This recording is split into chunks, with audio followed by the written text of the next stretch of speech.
Because when I found this truth, guess what happened? I put my birthday away. When I found this truth, I put the drugs away. When I found this truth, I quit whoring my sisters. When I found this truth, I started becoming a better man and a better person. Because now I know I'm on that narrow path. Now I know I'm on a righteous path. Now I know what I'm doing is going to get me somewhere.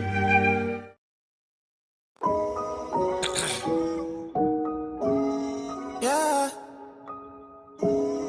Yeah. Yeah. Ain't nobody crying loud no more. Streets too quiet. Feel like God closed the door. Used to hear the truth in every corner. Now it's war. Now I ride through the block like where the prophets go.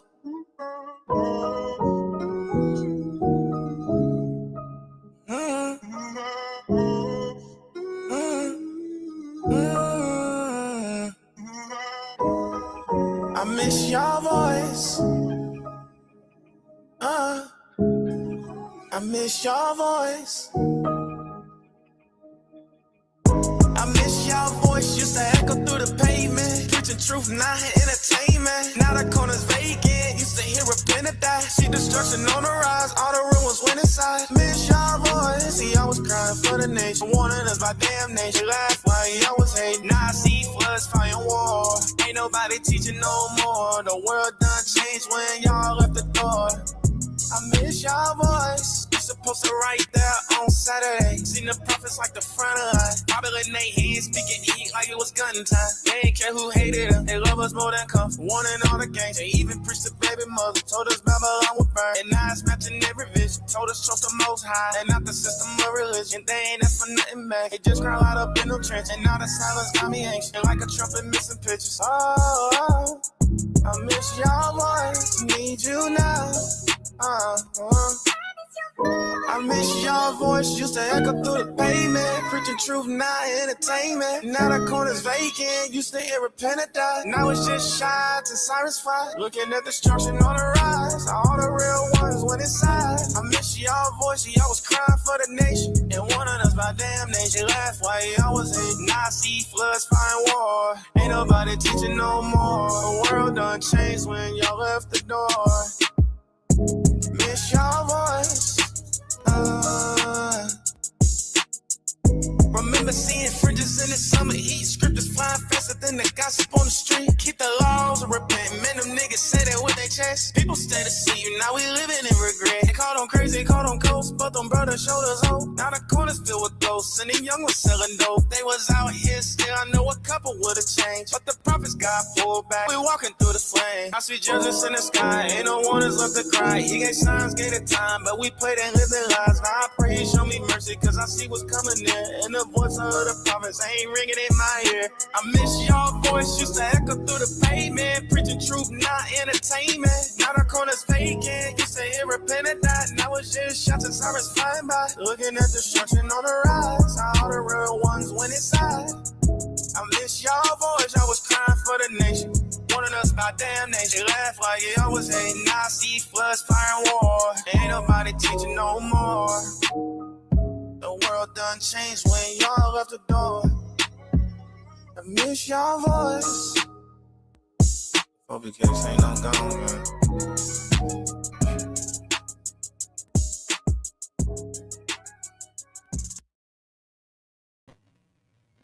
All right, shalom. Let's clap it up. Hey, shalom, Yahweh, Shem Yahushua, Barakatham, to all the brothers. Shalom, Yahweh, Shamar, Alathan, by Shem Yahushua, to all the sisters. The Israelite School of Universal Practical Knowledge started out on 1 West 125th Street, Harlem, New York, under Commandant General Yahana. This is the Monday night history class.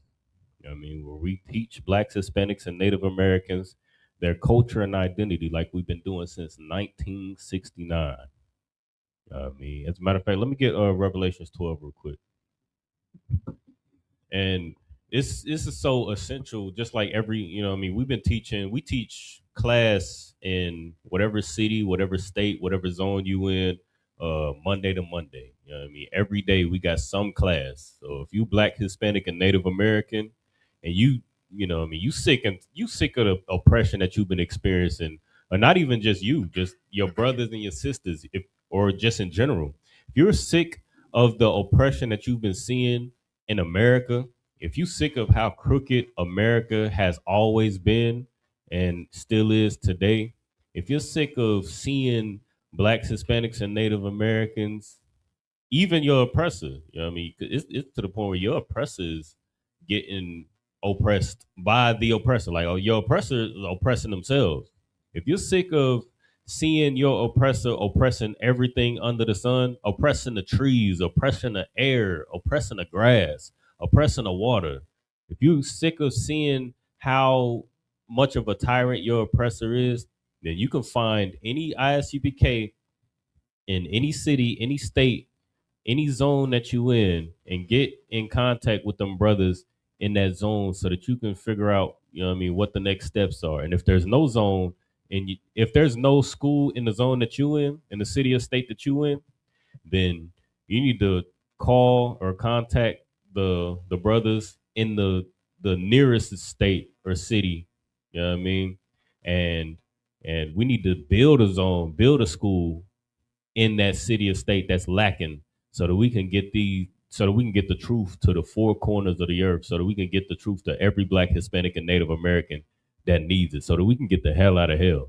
Because our condition is predicated on us understanding and knowing the truth according to the Bible, understanding our laws, statutes, and commandments, and following them. I mean, so you know what I mean? Make sure you like, share, subscribe to the channel, whatever platform you're watching on. Like, share, subscribe, comment, share it with your loved ones, share it with your friends, share it with your enemies. You know what I mean? So that we can get our oppressors' language and culture and identity out of our mouths and out of our heads and out of our hands, and come back to our culture. Because you know what I mean, your oppressor is desperately, this is the only thing that you can't be. Like, you can go all over, you know what I mean, all over the Bible. You go to Exodus, where we was in Egypt, and after Joseph had done so much to save the lives of not only his family, because through, you know what I mean, through his wisdom, he was able to save the lives and preserve the lives of his family who sold him into captivity. But he was able, even though he was able to save the lives of the Egyptians as well. And not only the Egyptians, like, he propped them up to be a prominent power and a prominent government in those times of that famine. But because Joseph was in that land and he had the wisdom of the Lord to be able to give to Pharaoh, to be able to preserve Egypt during that time of the famine, he was then able to preserve the lands around, like the nations and the lands and the you know what I mean, the governments around who didn't have his leadership. Like, they wasn't prepared for the famine like how Egypt was, but they was able to come to Egypt, and they had the means to be able to barter in exchange to be able to get the resources that they need to be able to survive.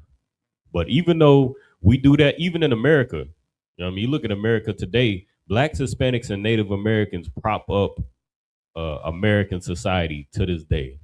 And even though that's the case then, and it's the case now, we get no love, we get no thanks, we get no recognition for that, we get no benefit for that. You know what I mean? Like, we do all of these things to try to that our oppressor could benefit off of, and then after they benefit off of Blacks, Hispanics, and Native Americans, then they throw you away. Like, right after that in Exodus, you know what I mean? Uh, I believe the first chapter. Think what is it? As a matter of fact, let's get Exodus. What I think is 1 and 6, somewhere around there, where it says, a new pharaoh that didn't know Jacob. Like we propped up their whole nation, and even though we made it to where they were not only able to survive during that famine, but they was able to thrive. This is how they treated us, and this is how they treat us today. Should be Exodus 1 and matter of fact. Let's see if should be 1 and 6, right? 1 and 8. Exodus 1 and 8.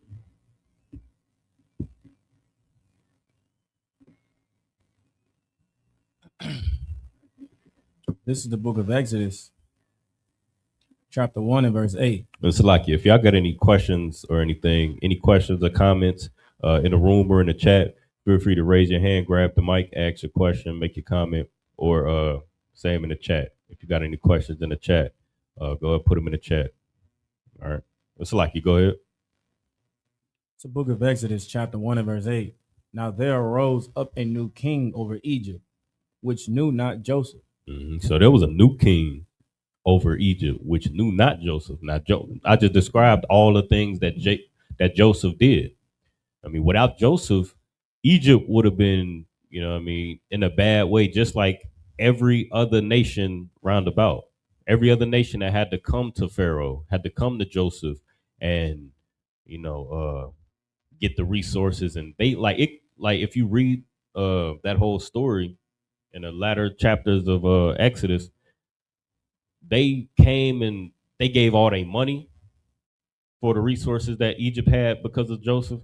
And then they gave their cattle for the resources that Egypt had because of Joseph. And then they gave their they gave the clothes off their back. Then they sold themselves into captivity. They was like, look, we'll work for you. We'll be your captors if you just make sure we got a meal for the night. You know what I mean?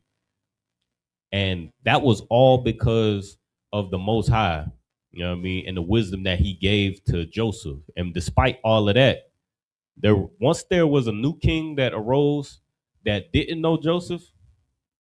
Go ahead. Khan. Verse 9. And he said unto his people, behold, the people of the children of Israel are more and mightier than we. And this is why this class right here is so important, this Monday history class, because your oppressor is going to make sure. We've done so many things in America to prop up America. We fought in all their wars. Not only did we fight in their wars, but we were the reason that they won the wars. You know what I mean? We joined their political system, we joined their military, we joined their school system. We're so entangled in their society. We're their arts, their music, their sports. I mean, at one point we had separate leagues. We had the Negro League. We had we had all these separate leagues, and then all it took was one of us to want to integrate. Jackie Robinson, he wanted to integrate, and then we integrated into the MLB, or what is it? MLB, and now now all the strength and all the talents that we had in the Negro League baseball, that went to our oppressor. What do? They just make the money. They just set up the competition. They just set up the games and the dates and you know what I mean? The tickets and booths and all of that. They build the stadiums and they make the money off of the talent of Blacks, Hispanics, and Native Americans. Same with our you know what I mean? Our businesses. Any business, any industry that we enter into, like at one point, we had Black, Hispanic, and Native American businesses. We had Black, Hispanic, and Native American cities and towns and governments. We had Black lawyers, Black doctors, Black schools, Black engineers, Black pilots, you know what I mean? Black soldiers. We had all of these systems that were exclusively for Black, Hispanic, and Native American people. But then our oppressor began to loot and riot and pillage our cities. You know what I mean? A lot of them, most of them was led by military and police. Like they make it seem like it was just a freak of nature that Wall Street was burnt down. Black Wall Street was burned down.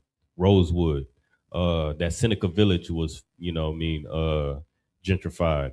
That all of these Black, Hispanic, and Native American cities was overtaken by our oppressor. They make it seem like it was just like uh, due to violence and riot, just random violence and random riots and things like that.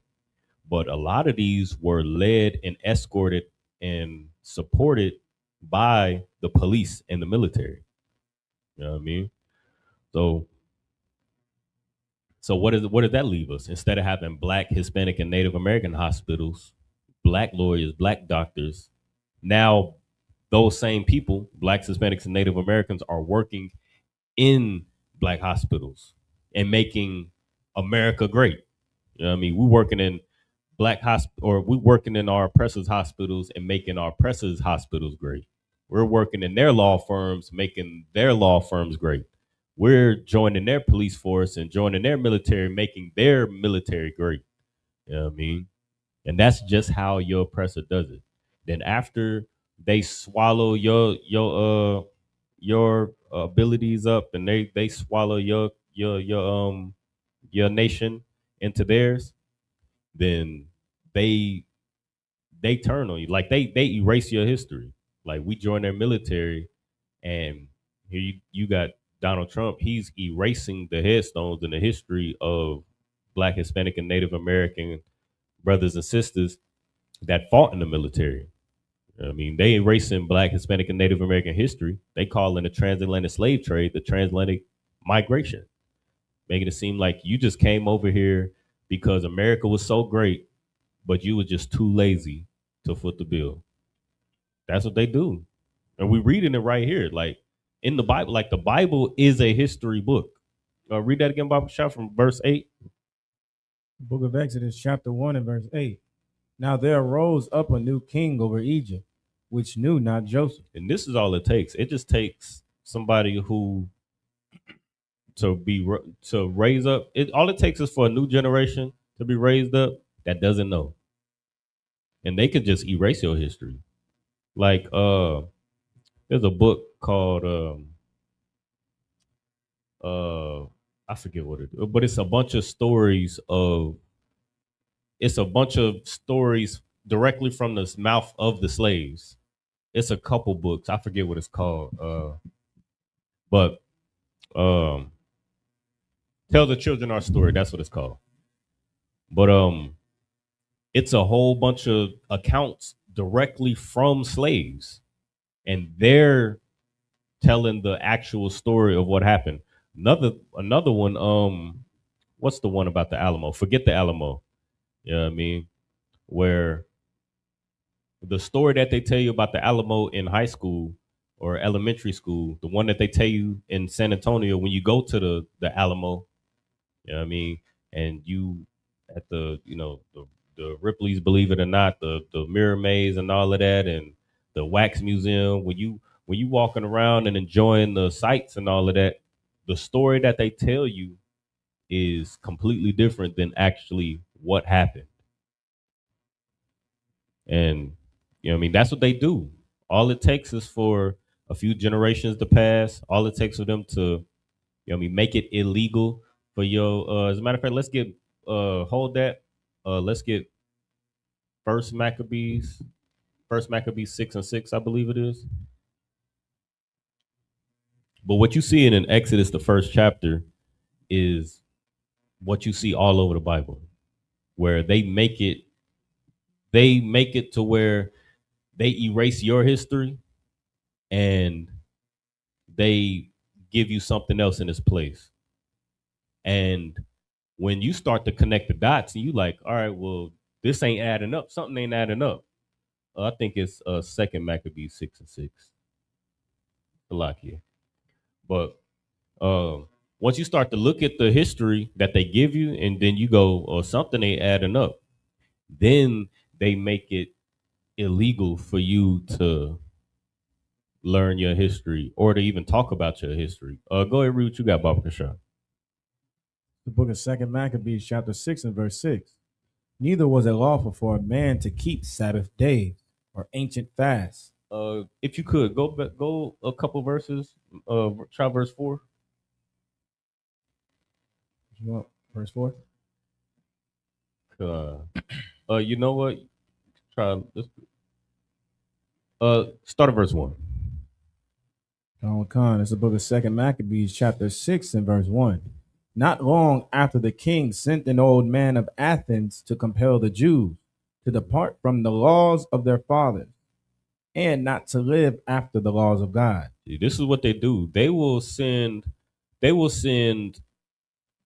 your people to try to compel you to not keep your laws. I mean, that's what they did with Martin Luther King. That's what they did with what's his name that I just mentioned, the Major League Negro League dude, Jackie Robinson. That's what they did with you know what I mean, you name it. You know what I mean? That's what they do with the Christian church, where they'll the Christian church, when it's time to vote or when it's time to when it's wartime for America and they need soldiers to enlist into the military, they will use your family, your brothers, your sisters, your uncles, your aunties, and like who's the biggest advocate for blacks, Hispanics, and Native Americans joining the military? Like if you got veteran family members, you know what I'm talking about. Like you got some veteran family members and they've made a life for themselves. They maybe served a few years in the military. You know what I mean, 10, 15, 20 years in the military, was able to retire. They got a residual check coming in. You know what I mean? They got they resume nice and tight. You know what I mean? And what are they gonna tell their nephews and their nieces and their grandchildren? If they gonna no, they gonna tell them to join the military. A lot of times, I mean, I got my whole a lot of my family is out the military. You know what I mean, or spent a lot of time in the military, and they like. I mean, we live in a military city. You know what I mean, in Killeen, Texas, this is a military town, and everybody, especially the young brothers and sisters, they are like, I'm gonna just join the military. You know what I mean? I'm gonna give me a Hellcat. I'm gonna give me, a Scat Pack. You know what I mean, right or wrong. You know what I mean? They gonna get that fast car. They gonna get that signing bonus, and they gonna get in that uniform. They like it's gonna be a breeze. You know what I mean? I'm about to go in here. You know what I mean? Do my little time, get that little paycheck, and you know what I mean? I'm be cool. It's gonna look good on my resume. All of that. We are the advocates to be able to try to convince our young brothers and sisters to join with our oppressor, and that's what you're seeing here. I mean, we're they'll take one of our people, want somebody of a reputation. That's what they did to I can't remember if it was either Mattathias or Judas Maccabeus. But they took one of our brothers and tried to make them be a voice or advocate for blacks, Hispanics, and Native Americans to join our oppressors. And Most High in Christ, Mattathias, it's in a previous chapter, but Most High in Christ, that brother, he was like, nah. He was like, nah, I ain't doing that. You know what I mean? But that's what they did. That's what they did with Martin Luther King. They take a brother of reputation, a brother that could speak well amongst blacks, Hispanics, and Native Americans. They took a brother who had a high reputation or a high rapport, you know what I mean, with the black community, and they gave him a message. They was like, say this, do this, go up there, and it's like a ad. Like you see advertisements all the time with like athletes and things like that. LeBron and you know what I mean, D Wade with his, he's advocating for his LGBTQ son, even though, I think Dwayne Wade, he like 6 something, he like 6'6" or something like that. You know what I mean? He's a legend in the NBA. You know what I mean? What's his name? Who the other one? The older basketball player, but his son is a 6'8", 200. You know what I'm talking about? His son is a LGBTQ trans. What's the proper word? Can I say trans? You talking about Dwayne Wade? Magic Johnson. That's the one. Yeah, Yeah, that's crazy. yeah, Magic Johnson. You know what I mean? Now he has to stand side by side next to his son, who I know, I mean, if you're a father, and especially if you're a father to sons, you want your sons, especially if you're a father with a strong reputation of being a warrior and you know what I mean, a strong brother, you want your sons to follow in your steps. You have these sons, and you like they're gonna be strong like me. I can't wait to see, like, that's what you want to see your children do. You want to see your children become strong. You know what I mean? And now Magic Johnson got to stand next to this 6'8", 350-pound. You know what I mean? Go If I ahead. could, he got to stand next to a Saucy Santana. Oh my God. Because Saucy Santana like 6 foot something too. Yeah. Stand next to, alternative lifestyle basketball players. They should have been. They had that damn big. Come. Like that is I mean, you gotta social media make everybody look good. You know what I mean? But I know them brothers, the father of them brothers is going through hell. You gotta see you raised this child for X amount of years, 18 plus years, and you want your child to be they 6'8", 300 pounds. You want them, you looking for them you want to see what your children can do. And then they turn out to be, you see them in a skirt and makeup and full beard, muscles to the, you know what I mean, to the T, and then now you got a skirt and a, eyeliner on and lip gloss. Mm-hmm. You want to put a picture up? We might get flagged. Okay, I don't want to get flagged. Most time first. They're gonna shut it down. We're gonna get striked and all. Yeah, that's we have to start from They be wearing some provocative clothing. You don't know most what you're gonna pull up. Yeah, It's like searching Diddy name up. Oh, You don't know what's going. You don't know what's going to happen. Most High Christ. Now that's a good call. Most High Christ. But that's what they do. Like they take the go ahead back to that Maccabees. Khan. This is the book of 2 Maccabees, chapter 6 and verse 1. Not long after this, the king sent an old man of Athens to compel the Jews to depart them from the laws of their fathers and not to live after the laws of God. See, that's what they always had to do with the children of Israel. They always had to send somebody to compel us to deviate from the culture of that the Most High gave us. And that's the only way that they can infiltrate us. What you got? If I could, isn't that kind of like Malcolm X and Martin Luther King? It's like they were sent to compel us, and he talking about Martin Luther King. He had a dream that we can all be one. He just had a dream of lust of a white woman. He can be with her, so that way he didn't feel no type of way. Now that we all integrated. No, that's exactly what we said about 10 minutes ago. You exactly right. That's exactly what they do. That's the whole point. They take one of us and they prop him up, and then we follow after him. See, they told us about Martin Luther King's dream. They said Martin Luther King had a dream that one day we'll be integrated and this, that, and third, and we'll be able to hold hands with our oppressor. But they didn't tell us about how his dream was his nightmare, turned out to be his nightmare. They didn't tell you about that part. But they used Martin Luther King to compel you to depart from the laws of your fathers. And then after he woke up to the mistake that he made, then he got knocked off. Go ahead, read on, Baba Kashah. Khan. Verse 2. And to pollute also the temple in Jerusalem, and to call it the temple of Jupiter Olympius. So that's what they do with your culture. Like they take your culture, they take your the thing that's in this Bible, and they turn it into Greek mythology. They take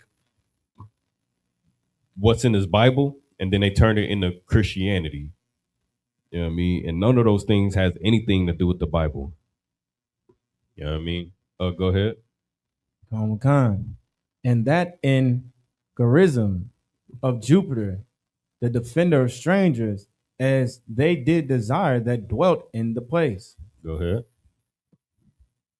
Verse 3. The coming in of this mischief was sore and grievous to the people. It's sore and grievous to us. I mean, that's what always happens to us. As soon as we let our oppressors, if you could put in your mind that the reason why we in the condition that we in right now today is because we let our oppressor into our societies. That's where it comes from. We can get several accounts. We're gonna get a couple accounts tonight. Um, but it's several accounts all throughout the Bible where our biggest downfall was letting our oppressor into our societies and into our communities and trying to share, I mean, the our communities and share rulership with them. You know, I mean, the Most High said, "You are above all people upon the earth." You know what I mean, but we be trying to share with everybody, but and then once we share with them, they overtake us, and then they don't share with us. They might give you a crumb, but they don't share with you. You might see all these. You might see, you know what I mean, Kanye and Diddy and you know what I mean, all these entertainers, LeBron and all these actors and actresses, and see, yeah, they got some money, but they are not. You know what I mean, they are not as well off as you think. You know what I mean. I believe it was about a year or two ago when I think Monique, Taraji P Henson, uh what's his name, dude that say Maine all the time. Terrence Howard, yeah. Yeah. All of these actors, these Black, Hispanic, and Native American actors and actresses was coming forward and saying, yeah, it looked good, but we not making no money. You see Usher, like Kat was talking about on Sunday, Usher, he's still on the stage performing. You know what I mean? You know what I mean? Because they look rich. It might seem like a lavish lifestyle, but they not as well off as you think. You know what I mean? Because they put you, you know what I mean, they take you out of position. They take you out of position of rulership, and then they rule because we share our rulership with them. But then when they get in a position where they above us, they don't share it with us. They might give you a crumb. Like you see all these actors and actresses and entertainers that I named, they might look like they got something, but that's all for show. And you know what I mean? They like this, they always move the goalposts. Like at one point, brothers and sisters could come right out of high school, jump straight into a trade, right? You jump straight into a trade and you can make money, be able to support your family. So much so to the point where a brother, one household or one brother working in the household can support his family. You know what I mean? And then whereas his woman can support his 12 kids and you know what I mean, cook, clean, and you know what I mean, stay at home with the 12 kids, ain't got to work a job, and then he got a whole another family on the other side of town that don't nobody know about with just him working. And then they moved the goalpost and said, well, you ain't got enough experience, or you ain't got enough what's it called, education. So you go to college for 4, 5, 6, 8, 10 years, and then you come out of college, and then they tell you you ain't got enough experience. And then I remember in the early 2000s, I remember it was an accomplishment to make six figures. Like just to make $100,000, that was an accomplishment. And then once you make $100,000, you make $100,000, but your oppressor, they millionaires. And then now the goal is, you know what I mean, making six figures ain't nothing. Now the goal is to make a million. So you make $1 million, you become a millionaire, but then your oppressor's a billionaire. That's why you see brothers in the NBA, you know what I mean, brothers in the NFL, they got multi-million-dollar contracts. I believe LeBron, I think he up to like 60,000, like 30,000, something like it's some ridiculous good night. So like a ridiculous number where it's like 60 million. Like it's a ridiculous number that most brothers and sisters won't see. And that look good. He make this amount of millions a year, but the coaches the owners, the CEOs, they making billions. You know what I mean? And then brothers and sisters are shooting to make billions. And then what's his name? Elon Musk just became the first trillionaire.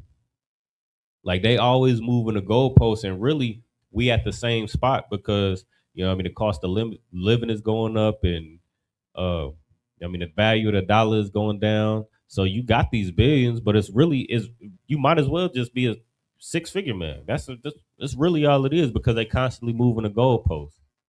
So it might look like they put the illusion in front of you to make it seem like, oh well, how are you a slave when you got LeBron James making $30 million a year? You got brothers, you got Kanye who was a millionaire. You know what I mean? You got Diddy who was a millionaire. You got all these entertainers that was millionaires. How are you a slave? They put this illusion in front of you whole time. They're not sharing their kingdom with you. They always do the same thing where we're in rulership, we're the pinnacle of society, but then we try to share our kingdom with them, and then they make themselves the rulers, and then they don't share the rulership with us. It's like you said, you wanted to say something? Yes, we are. It doesn't matter how much we make. We never have enough because we are still slaves, and they are still owners. They are still masters. Absolutely. That's the whole problem. Give her a hand. That's the whole point. Like the problem ain't how much money you making or how little money you making. That's not the problem. The problem is them being over you. That's the problem. And if we could just put that in our minds and understand that, then we can get out of hell. It don't matter how much, you know what I mean? It don't matter how much or how little you making. We won't be in hell because they won't be over us. You know what I mean? You go ahead, read on, or what you got? You about to do something you want to bring out, or you able to read that verse?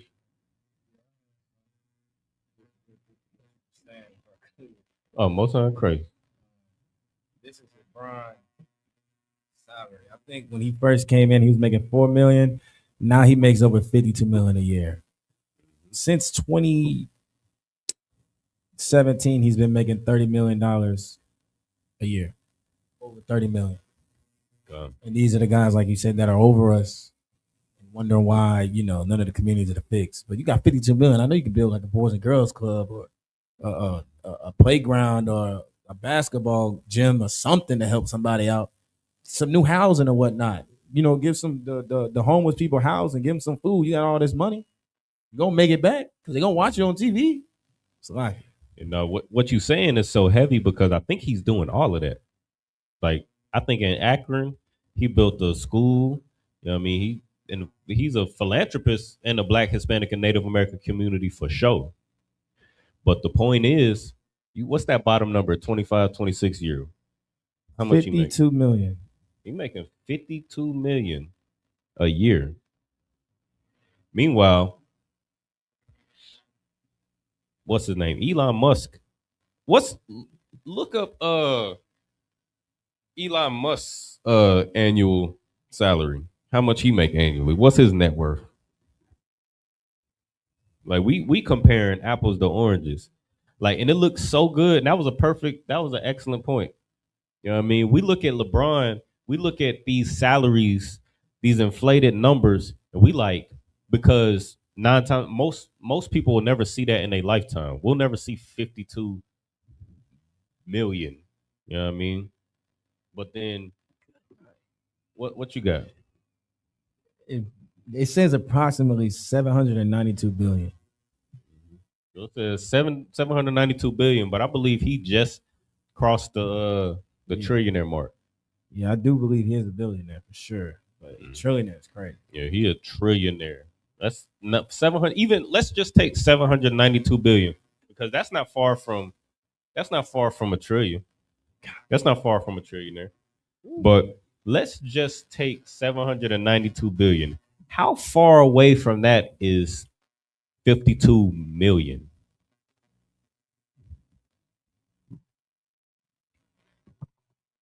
That's the perspective that you need to have. Like, your oppressor isn't sharing this kingdom with you.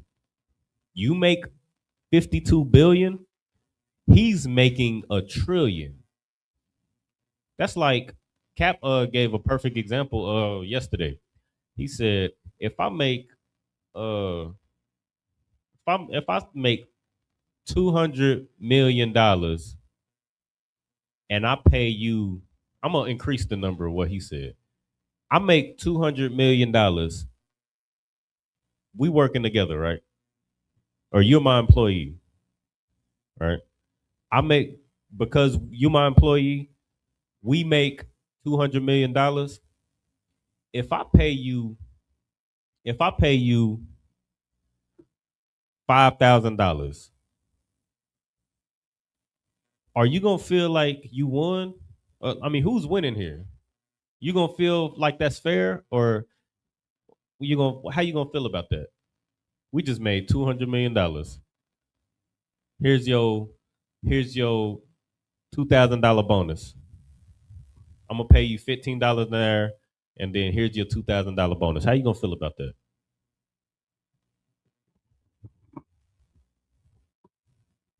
$2,000 an hour. That's what you gonna want? Yeah, that's what I want. Give her a hand. But you know what I mean? That if I just give you a $2,000 bonus, like here's a $2,000 check, and then you still gonna make your $15 an hour, you're gonna feel cheated. You know what I mean? If I'm making 200, if I made 200 million, you're gonna feel cheated. That's how your oppressor does you. Like they give you the illusion that you coming up or that you sharing the kingdom with them. Like y'all not, how are y'all slaves when y'all are able to make $50 billion a year? But when you put it in perspective of how much they make, and do you put it in perspective that they stole everything from you, and keep that in mind, because that's the problem. That's the part that we forgot. What was the first scripture we had? Was we in Revelation? Or no, we was in Exodus. Exodus 1 and I believe 8. Here's the thing. This is what they did. They made it to where we forgot. They made us forget. They forgot, and then well, they didn't forget, but they erased your history, and then they made sure you couldn't get access to your history. And then now a crumb feel like wealth. It feel like black excellence, don't it? 52 million. You got a black man making 52 million. That feel like black excellence. That's a crumb. You know what I mean? And it's thanks to read that again. So book of Second Maccabees, chapter 6 and verse 3. The coming in of this mischief was sore and grievous to the people. Go ahead. Verse 4. For the temple was filled with riot and reveling by the Gentiles, who dallied with harlots and had to do with women within the circuit of the holy places, and besides that brought in things that were not lawful. This is what they do to your communities. You know what I mean, you got all manner of, and we're gonna get into this a little later tonight. But you know what I mean, you ain't got no grocery stores in your neighborhoods unless you able to access a vehicle. But if you ain't got no vehicle, you live in a food desert. Like right here on 8th Street, if you don't have a vehicle, you don't have access to a grocery store.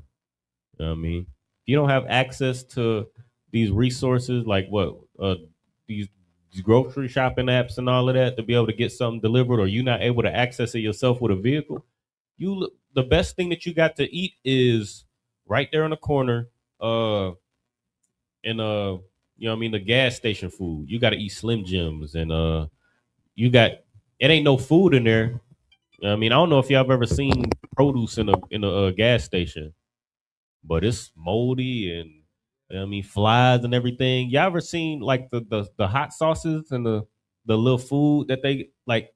You ever see like that gray film that's on top of the bottle? Like that's what you got access to if you don't have access to a vehicle. But you know what I mean? But what they do have, who owns those gas stations, you know what I mean, your oppressor. You got access to, you know what I mean, the Chinese restaurant. It's a Chinese wing spot right there. Last time I checked, I mean, correct me if I'm wrong, but I don't think fried chicken came from China. I don't think that's a Chinese cuisine. You know what I mean? Yeah. That's as old as the Bible. What you about to say? Yeah, if I could, that's definitely not in their repertoire. They fried turtle, fried bat, snake, goddamn centipedes, anything other than a chicken. Real talk. Even if I could, it's so if they have chickens over there, they would purposely not eat them and will skin a cat or a dog. I've literally seen them do it and bake them a rotisserie style. Yeah, these other nations, they gon' if you're not faster than these other nations, you're on the menu. They eating whatever they can catch. If they faster than, or if they can catch a wombat, a pangolin, or a bat, or a turtle, you know what I mean, then you're on the menu. You know what I mean? That's why they got the dogs. And how many times have brothers popped out on the Chinese in the back of a Chinese restaurant with the cell phone? They're like, they wrapping up the dogs, they vacuum sealing the dog. What's that in that bag? And the Chinese people like, nah, get out of here. No, no, no, no. And then they look in the bag and it's a coyote or something. It's a pigeon. They catching pigeons, and that's what's in your orange chicken. You think you eating orange chicken? Now you eating orange bat. You eating orange turtle. Now what you got, Priest? If I could, what just remind what you're saying is like I remember I was in school and I'm in biology and we had to dissect animals. Mm-hmm. We was getting dissected animals in them vacuum sealed things from like Chinese restaurants, hole in the wall Chinese restaurant. Hey, it's all making sense now.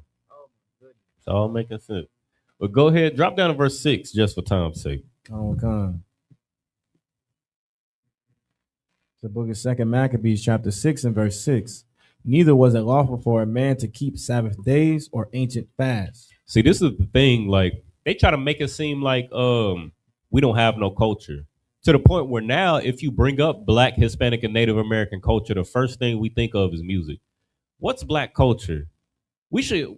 I think a couple years ago, we hit the streets and was just asking brothers. We went to these, you know what I mean, these events around Rabbit Fest and you know what I mean, the Latino festivals, the Hispanic festivals around here. And we'll just ask them, brothers and sisters, like, what is Black culture? Juneteenth. We'll go to Juneteenth, be like, what is Black culture? You know what I mean? And the first thing we brought up was music. We're like, well, you know, this our music, our culture, our hair, our skin, our, you know what I mean? Like we brought up entertainment. And that's not by accident. The fact that you don't have a culture, or do you think that you don't have a culture, that's not by accident. It's because, read that again, Baba Kashan. Neither was it lawful for a man to keep Sabbath days or ancient fasts. See, it was you feel like you don't have a culture, or you reduce your culture down to entertainment because it's illegal for you to be anything else but an entertainer. That's why when those questions are asked, what's Black culture?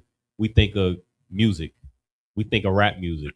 And then we look at it should be another I don't want to play it again. We played it in Cap's class.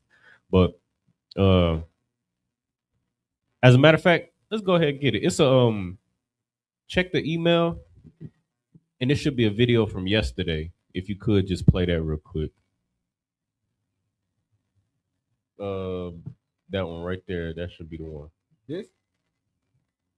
Yep. Is it? Yeah. Just hit download.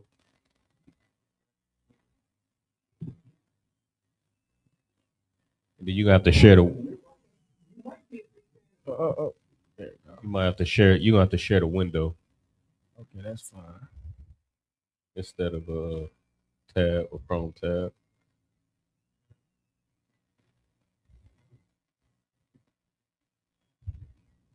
But this is why we feel this way when we have these conversations. This is why we empathize. We start to look at ourselves different. This is why we start to hate ourselves, because your culture was illegal to practice. It was illegal for you to keep the Sabbath day. It was illegal for you to keep the feast, the Day of Atonement. It was illegal for you to keep the Passover. We're gonna read in Exodus where um all we wanted was just 3 days to be able to, serve the Lord, and they increased your burden. You know what I mean? But they always made your culture illegal. And then this is why when we have conversations like this, we empathize and agree with our oppressor. Go ahead, play that.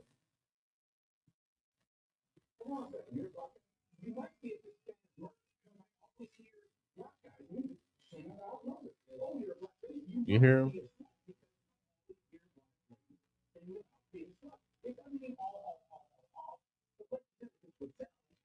Hold up, pause that real quick. You see the caption? It says this devil explains why black fatigue actually makes sense. Now we look at the opinions of our oppressor after they make our culture illegal. They make it illegal for you to have some decorum. We're gonna be good night. Please, you got a mic back there? Oh, most sound crazy. Sir, no, what you bringing out, is heavy because you were saying earlier how people say, well, how can y'all still be in slavery? Or how can y'all still be oppressed when you got LeBron James making X amount of dollars? Well, this man right here, is bringing out that the popular belief is all black people can identify with unaliving because that's all they hear is unaliving. When you hear women rapping, that's all they hear is about sluts. So he's categorizing black people as unalivers or sluts. And so the same way that they're saying, well, how can you all be slaves, if LeBron James make X amount of money? Well, the same way they doing it right there. Well, just because you hear, a lot of rap music and, about unaliving and about sluts or whatnot, doesn't mean that all black people are that. You understand? It doesn't mean that's what we believe. Doesn't mean that's what we condone. But like they say, you have your oppressor pushing that agenda, and that's what is believed in mainstream. Same thing. Oh, now LeBron making X amount of money. How can y'all be so? Well, everybody ain't making LeBron James money. You know what I'm saying? You go to the inner city. You know what I'm saying? You don't see no LeBron Jameses in the inner city with $52 million. What you see is the average black person, you understand, who is poor, you know what I'm saying, who is trying to come up, who is being oppressed, who is trying to be somebody. That's the majority of black people. So right. I was just bringing out that correlation, you know what I'm saying, to just show, they push one thing and we're seen as one thing. Right. This over here, they're pushing this and we're not seen, as that. But they will try to make it seem like, oh, y'all ain't in slavery no more.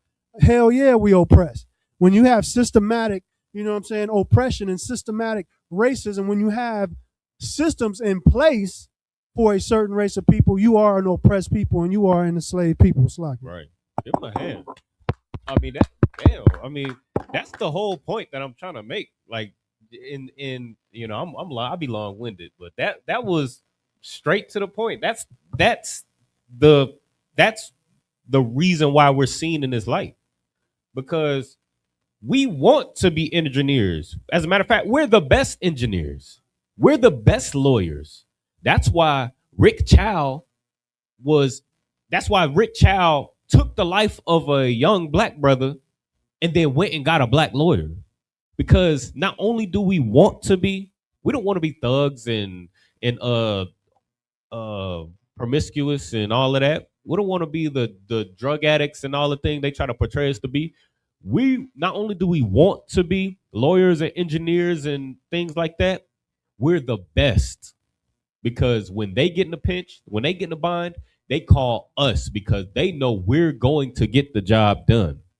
But the thing is, they made it illegal for us to act like we had some sense. We had businesses. We was anything but thugs and promiscuous women. Our families was together and all of that. And what did they do? Did they be like, good job? I knew y'all had it in y'all. This is what we've been waiting for y'all to do this entire time. Did they do that? Or did they burn our towns to the ground? Did they burn those businesses to the ground? They made it illegal for us to act like we got some sense. So when you look at our music, like the brother just said, you look at our music, you look at our what we think is black culture, and you see that, you know what I mean, our sisters are shaking their behind, and brothers is taking each other lives, and we leaving our families and doing drugs and getting high and doing all these things. When you see that, that's because that's all you allowed us to do. Because we decided to be anything else, you hunted us. You took our lives. You made it illegal for us to profess ourselves to be a Jew. Go ahead and finish the video.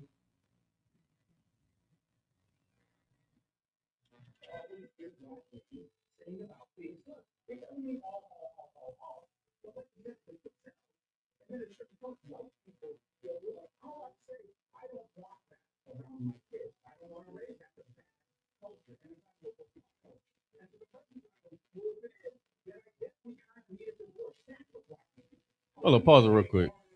Before they get the cooning real quick. It's so funny that our oppressor is allowed to divorce us. They're allowed to be like, well, y'all do drugs, y'all sell drugs, y'all culture is murder and violence and whoredom. We don't want that around our children. That's perfectly fine for them to say that. But if we look at the hundreds of years of oppression and unaliving and the theft and the incest in their communities, and the, you know what I mean, the pillaging and the whoredom in their communities, I mean, there's so many. I mean, we can go all day. I don't even. I mean, this is the history class. We damn near don't even got to pull a precept. We can just look at recent history of why. What's that show called? To Catch a Predator. It's not on the air no more. Why not? See if you could Google why To Catch a Predator isn't on the air no more. This is, but if we say we want a divorce from our oppressor because of this, then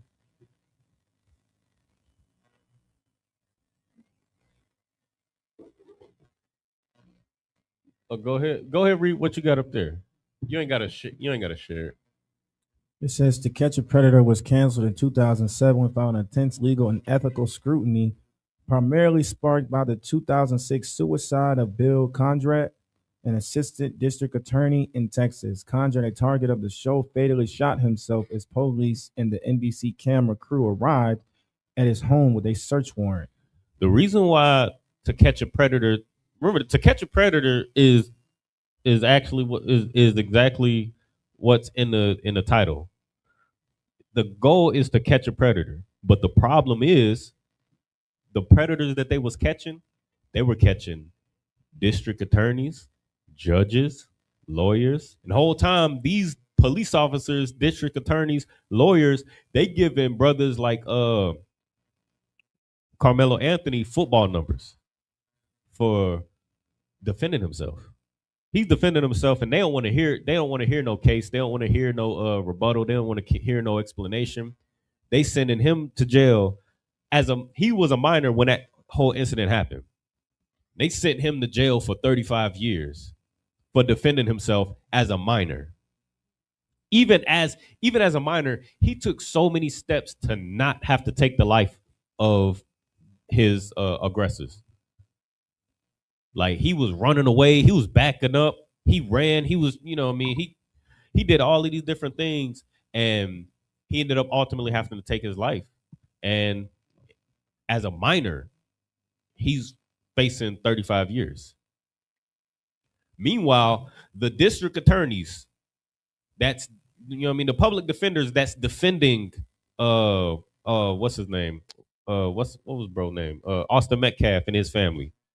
The lawyers, the judge that put him away, you know what I mean, the jury, they're being found as predators. They're the predators that they're catching.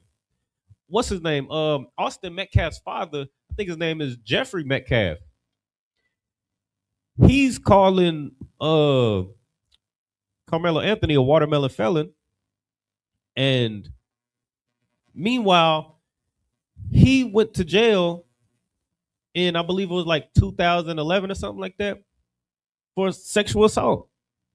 They're the predators, but they're also the judges. They're the lawyers. They're the jury. They're the public defenders. They're the prosecutors.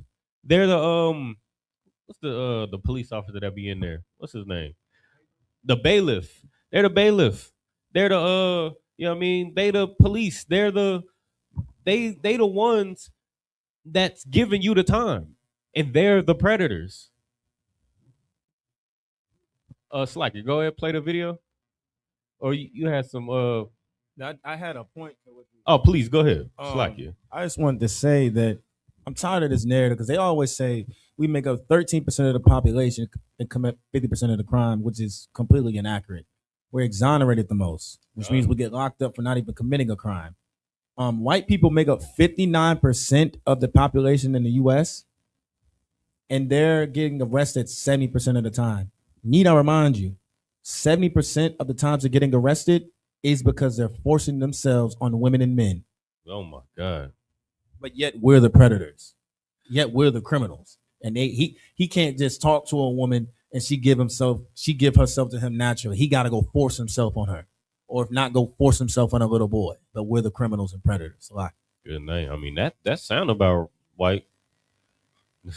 That's you know what I mean? Like it's I mean not only I mean you getting TV shows shut down because they constantly catching oppressors, and not only just oppressors, just some Jim from around the way. They're catching your mayor, they're catching your prosecutors and all of that. Another rumor, look up, see if you can find where did getting the STD from a toilet seat rumor come from? Check that out. This is who your oppressor is. And mind you, this is the person that's sitting amongst all of these black men and telling them how dangerous their culture is and how white people need a divorce from black culture. Your oppressor is a hypocrite. Is it a AI just like an overview? 'Cause I don't want to get too far off topic, but I do want to. There you go, right there. That's it, right there. Thank you.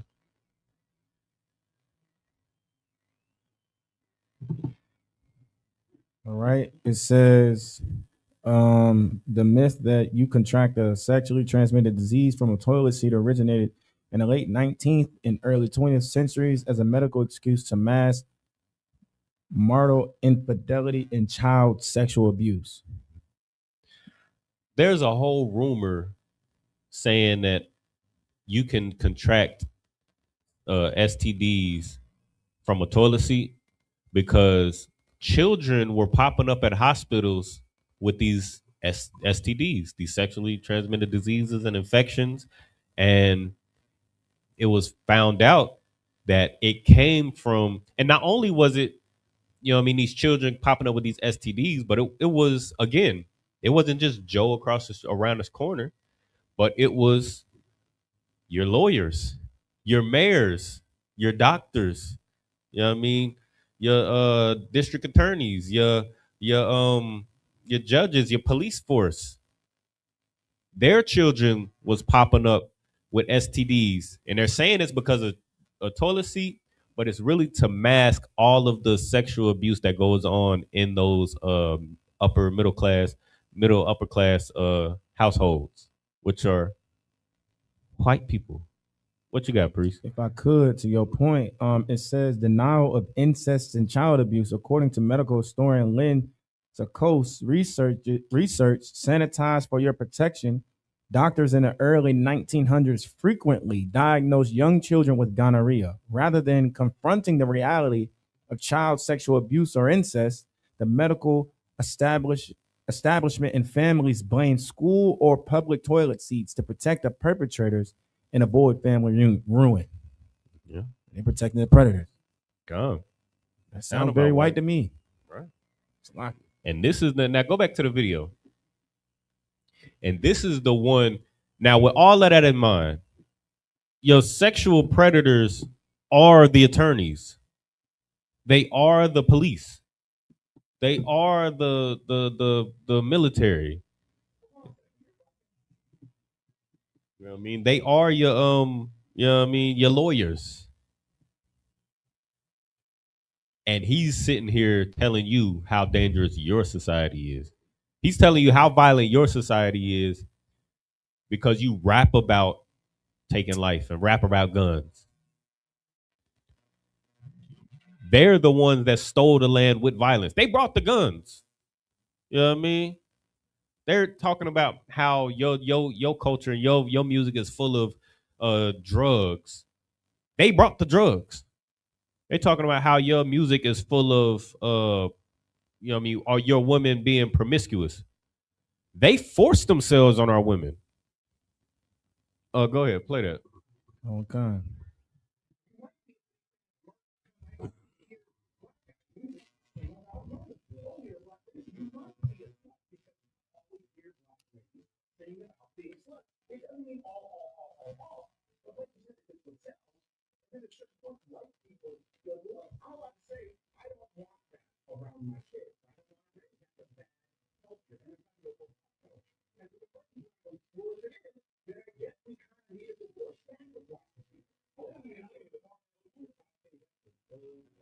Now pause that real quick. You see how they arguing now?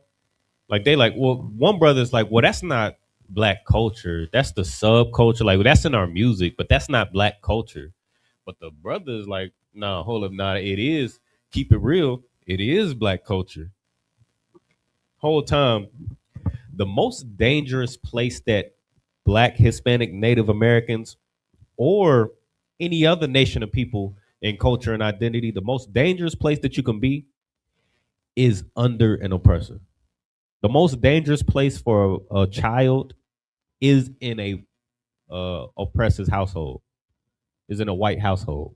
The most dangerous place for any other nation to be is in a oppressive society and in their government and in their military. That's the most dangerous place for not just blacks, Hispanics, and Native Americans, especially blacks, Hispanics, and Native Americans, but not just blacks, Hispanics, and Native Americans, but they're a danger to themselves. I mean, we just got the proof. They're the predators, but they're also the judges that give out the sentences. They're the unalivers, but they're also the police. You know what I mean? They're the deviants.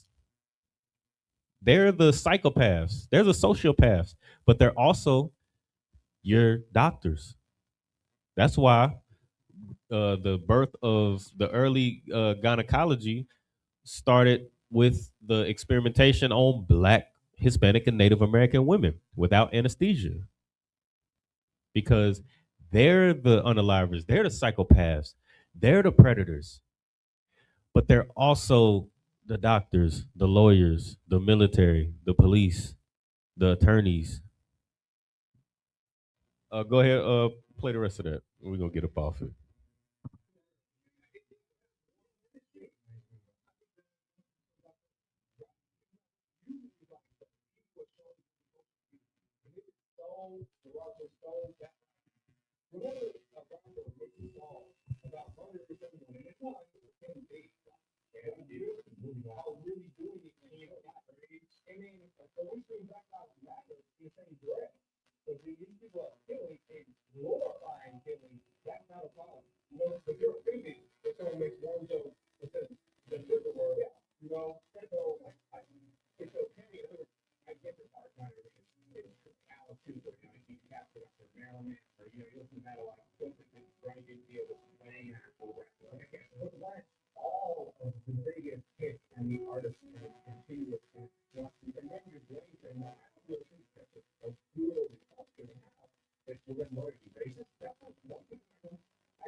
Pause it.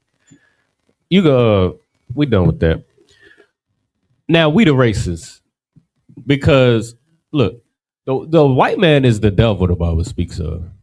That's the number one thing that brothers and sisters need to understand. Your oppressor is the devil, and he will take your culture away. Not only will he take your culture away and make it illegal for you to call yourself a Jew, to keep your culture, to keep your Passover, to keep your laws, to, you know what I mean, to grow your beard, to wear your fringes, but he makes it mandatory for you to be an animal. Because I mean, that whole conversation was about how violent the industry is, but who's running the industry? When it talks about the music industry, it's full of promiscuity and violence and drugs. But who's running the industry? Because there's a lot of brothers and sisters out there that's rapping and singing and entertaining that's not talking about, you know what I mean, our sisters selling their bodies and talking about drugs and, you know what I mean, taking brothers and sisters' lives. And they don't see the light of day. Who's propping up these artists to make that the mainstream? Who runs the music industry? Type that in what General Muhammad say. He said, type that in your Google machine.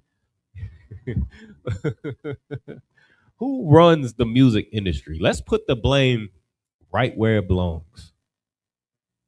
You know what I mean? Because there's nothing wrong with your oppressor coming into black spaces, coming on a black podcast and telling black people what's wrong with their black communities. But the moment we put that blame right where it belongs, now we're victims. Now we always want to play the victim. What you got? You looking for like their ethnicity and race? I mean, in a nutshell, it would be white people. I'll go ahead and skip. More specifically, Jewish white people. What's bro name? Leor Cohen. I mean, you look up any major industry. You look up they say our women are whores. Who runs the sexual industry? Your oppressor. They say our music is violent. Who runs the music industry? Our oppressor. They say, I mean, you look up any industry where they try to put the blame on Black, Hispanics, and Native Americans and say that we the most destroyed or the most destructive. At the top, who's making the millions, how we was talking about earlier, you might have rappers and entertainers that make 50 million a year. There's an oppressor at the top making trillions, making hundreds of billions of dollars off of the culture that they say is destructive and that is the problem with Black, Hispanic, and Native American culture. And it's all because of, let's go back to 2 Maccabees 6:6. The book of 2 Maccabees, chapter 6, verse 6. Neither was it lawful for a man to keep Sabbath days or ancient fasts, or to profess himself at all to be a Jew. See, the reason why what's propped up in the forefront of Black, Hispanic, and Native American community is so violent and so drug-filled and so promiscuous is because they made it illegal to be anything else. Let's get Deuteronomy 4 and 6. This is your wisdom and understanding. Is that the one? Mm-hmm. See, when they make it unlawful, when they make it illegal to profess yourself to be a Jew, when they profane your holy things, when they ransack your temples and they strip you of your culture and identity, this is what they're really stripping you from. Go to the about 2 verses up.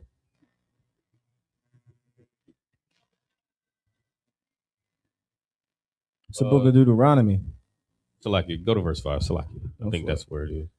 Book of Deuteronomy, chapter 4 and verse 5.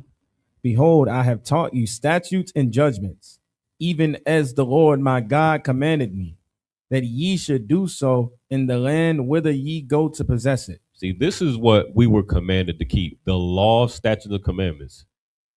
That's what the whole purpose of it is. Go ahead, read on. Verse 6. Keep therefore and do them, for this is your wisdom and your understanding in the sight of the nation. These laws, statutes, and commandments is our wisdom and understanding in the sight of the other nation. This is what's going to make, see, your oppressor won't be able to look at you and be like, well, your music is full of violence and drugs and whoredom. They won't be able to look at you like that if you keep your laws, statutes, and commandments. They'll look at you as a wise and understanding people. But because they made it illegal for you to profess yourself to be a Jew and to keep your laws, statutes, and commandments, then we don't have no wisdom and understanding. We don't look wise to any other nation.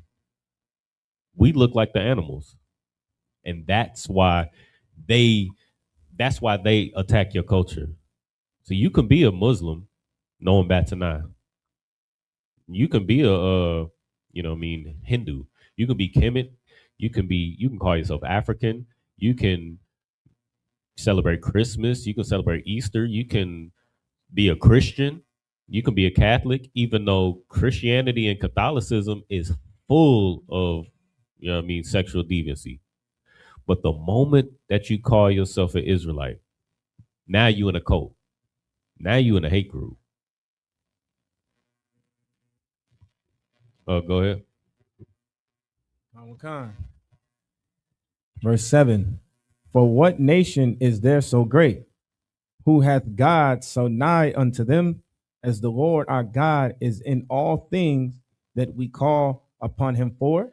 See, this is what our oppressor is supposed to look at us like. What nation is so great that they have a God so nigh unto them, that they got all this wisdom and understanding? What is this nation that's so excellent?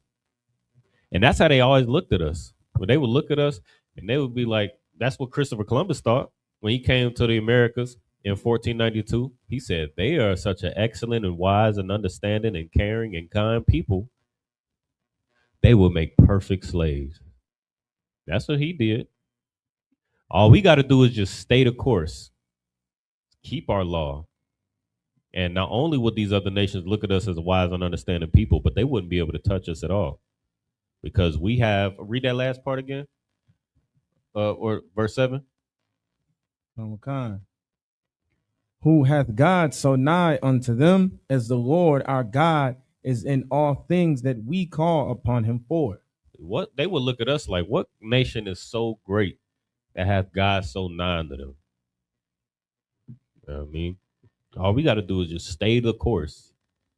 Let's get Revelations 12 real quick. So like if I could, a sister Please. in the chat says you can do all manner of wickedness and be accepted by telling and be accepted. So like it, but telling the truth and keeping the laws is unacceptable in this place. Give her a hand. What she's saying is absolutely correct. In this place, you must be an evil piece of garbage, because that's the only way that they can touch you. I mean, Deuteronomy 28 is full of 68 reasons. It's full of 50 reasons why you should keep your culture.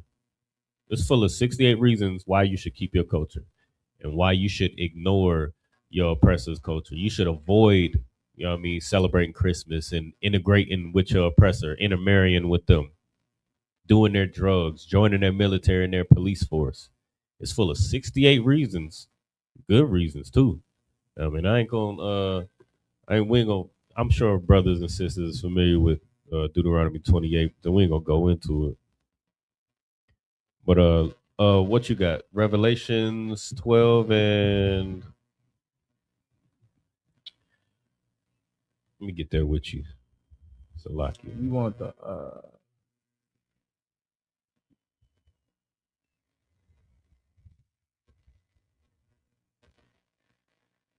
you talking about the great dragon, verse 9. Salakia. It might be what you want, or maybe you going somewhere else with it. I was thinking you're going at 9 now. The part where it says the earth helped the woman. The earth had what? Helped the woman. That's verse 16. 16. Yeah. Comic-Con. The book of 15. 15? No sweat. The book of Revelation, chapter 12 and verse 15. And the serpent cast out of his mouth water as a flood after the woman, Mm-hmm. that he might cause her to be carried away of the flood. So the Lord, the Most High always referred to us as there's a couple metaphors that he used to describe the nation of Israel. He described us as his children. He described us as his wife. You know what I mean? So in this right here, the woman is the children of Israel. Remember, Revelations is a vision that John the Revelator was having. So a lot of this is metaphorical. You know what I mean? And it's saying the serpent, we know who the serpent is, right? You know what I mean? It's the oppressor, that old serpent. You know what I mean? The devil, the Bible speaks of, the most subtle beast of the field. Exactly. You sure right, sis. That's the serpent. And the serpent cast out of his mouth water. What does your oppressor cast out of his mouth to try to carry away blacks, Hispanics, and Native Americans? Anybody in the chat as well can answer. Can you repeat that, sir? What does your oppressor cast out of his mouth to carry away the nation of Israel? The sister in the chat said wrong doctrine. You're right. That's make it succinct though. You're absolutely correct. That's 100% the right answer. But just try to make it one word. Make it. What's wrong doctrine? What is that? What do you call that? Christ is a black man. The wrong doctrine is that stringy hair white devil that you see. You look up Jesus Christ right now, it's gonna be a white man. You know what I mean? God, the Christian church says God loves everybody. That's the wrong doctrine. The Bible says God loves Israel, and Christ was sent for Israel. What do you call wrong doctrine? She said false/bad teaching. Another sister, Drea, said lies, and then the sister followed up with lies as well. Give them a hand. That's the answer. That's what your oppressor cast out of his mouth to carry away blacks, Hispanics, and Native Americans from following their culture. Like what that devil on that podcast was saying, that was the flood, where they're the biggest unalivers. They're the most, who's more violent than your oppressor? Like they don't have no boundaries. Like they don't have no boundaries to who they're violent to. Like we just looked up 2 examples of them, not only them sexually assaulting their own loved ones, their children, but it was the upper echelon of them that was doing this sexual misconduct. Like black people, blacks, Hispanics, and Native Americans, see, they love to highlight the violence in the music, the guns that we talk about in the music, the drugs that we talk about in the music, but they don't want to talk about why. Like, cause that's in the music too. You listen to any rap song, and the reason why brothers is carrying all these guns and got the switch is because they live in a violent environment. They're poor. The reason why they selling drugs is because they poor. The reason why Cardi B started off as a stripper is because she was poor. And the reason why our this industry with blacks, Hispanics, and Native Americans making this music this way is because we trying to make it out the hood. We poor. We're in these poor, messed up conditions. But, and of course, it's not right. But these are, your oppressor are lawyers, judges, doctors. They're the upper echelon of society, and they're eating your babies. They're sexually abusing their children.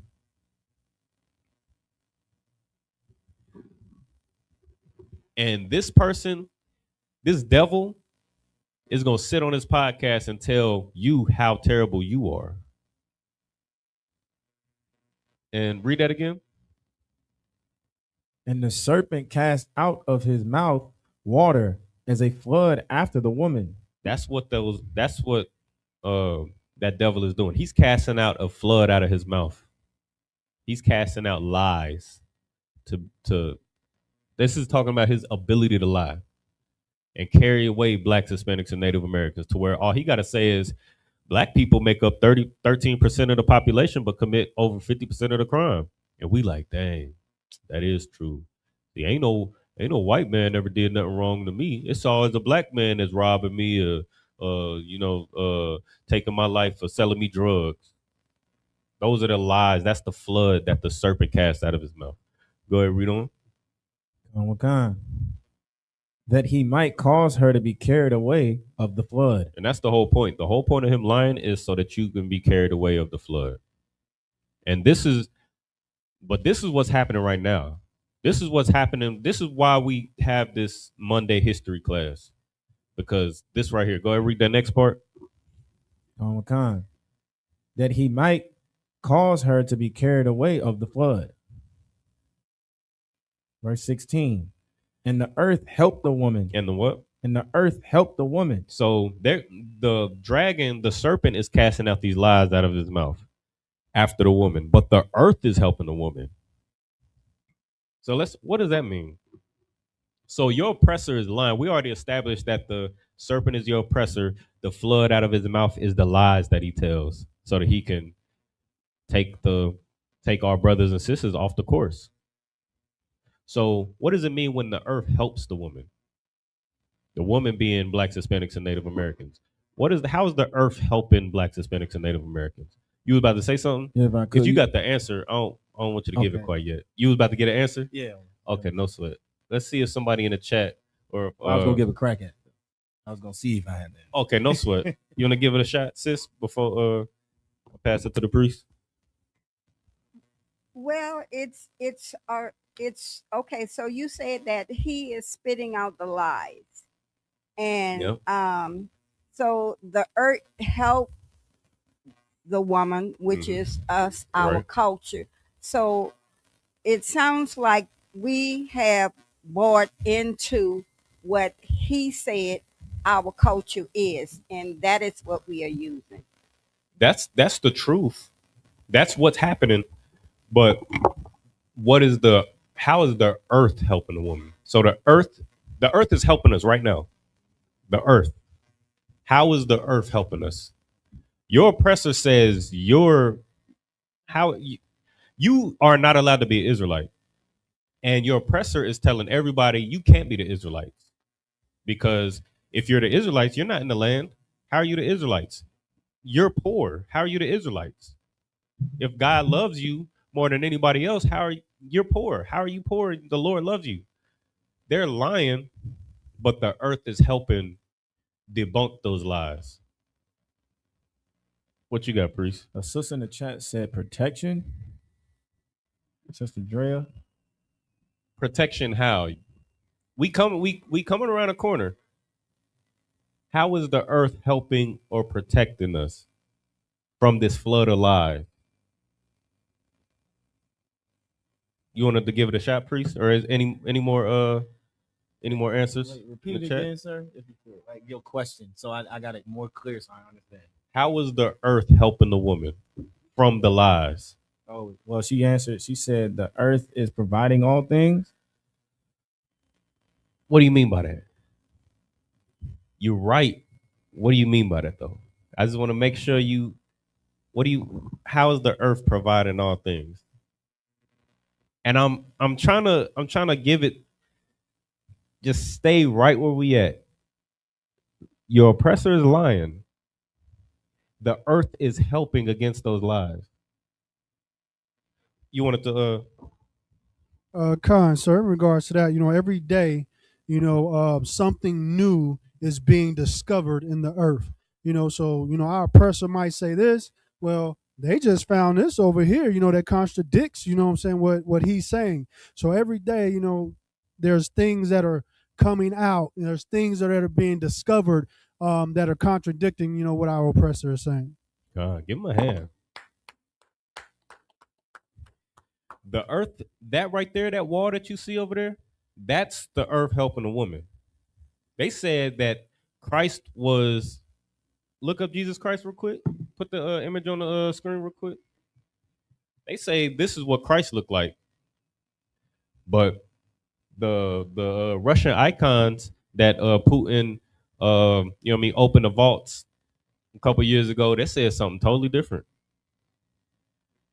They say, you know what I mean, they say that's what Christ looked like.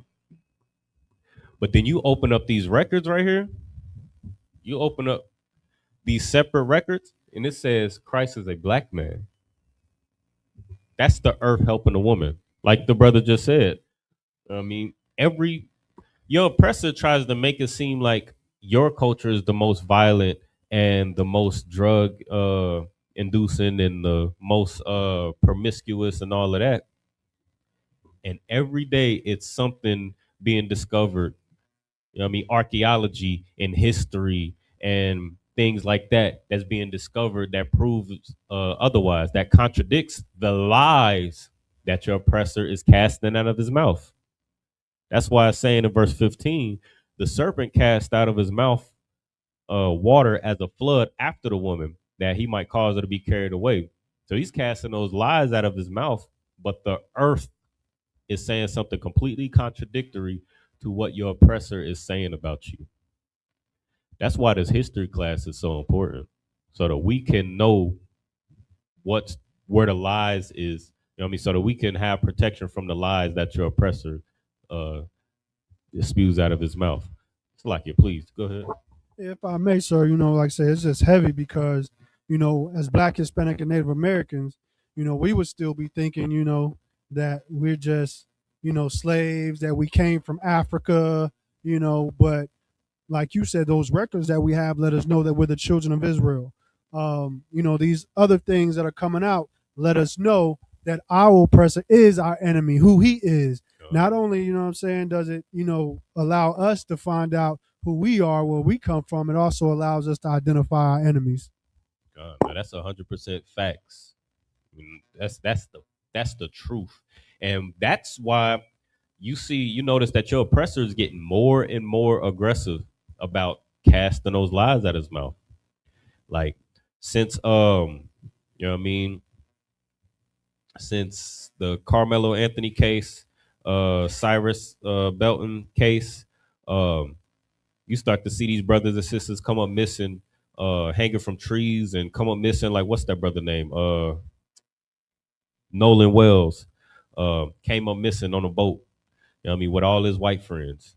What's that sister name? Tamla Horsford come up missing. You know what I mean, she ended up face down in a pool and with all her white friends, and nobody knows what's going on. They ruling it a suicide. And then you check the comments. I don't know if y'all looking at these comments. These comments on social media is getting ridiculous. Like they calling, like it's not even debate. Like they not even having debates no more. Like what's his name? What was bro name that got hit in the neck? Charlie Kirk. You know what I mean? He would go to these campuses and he would at least skew, you know what I mean? His lies were at least, subtle. Like he would come to the campus and battle these children about history that was hidden from us and try to paint the picture that Blacks, Hispanics, and Native Americans are the most violent and the most susceptible to, you know what I mean, these destructive lifestyles. These people in these comments, they didn't let intellect out intellect has left the chat. Intellect is out the window. They just in there talking about Jigaboo, Watermelon Muncher, what bro say? Jeffrey, what's his name? Metcalf. He called him a watermelon felon. They not even being intelligent with the accusations and the lies and the attacks on black people. They just in the chat calling you. They saying you chimping out. They saying that you the monkeys and all. They calling you. I mean, am I the only one seeing this in the comments? Please go. You wanted to say something? If I could, to your point, that's just how you know. Like it goes back to the point that they're racist. The whole reason why they even hated black people for color, skin color, and then like you're saying, they're not even having no intellect because they never had any. They just throwing out racist stuff just for no reason, just because they got a mouth to talk. And then when they say you tripping out, it's basically saying, hey, bro, we doing this stuff to you. You tripping out, you complaining. Just pick yourself up by the bootstrap. Don't complain about it. Yeah, we out here being evil and doing this. Just shut up. Just let us do it. That's basically what they're saying. Like, That's pretty much it. Like they want you to just take the abuse that they're giving you and then just that's that. Shalom. What you gonna do? Like what's his name? What was bro name with the weird mustache? Chud the Builder.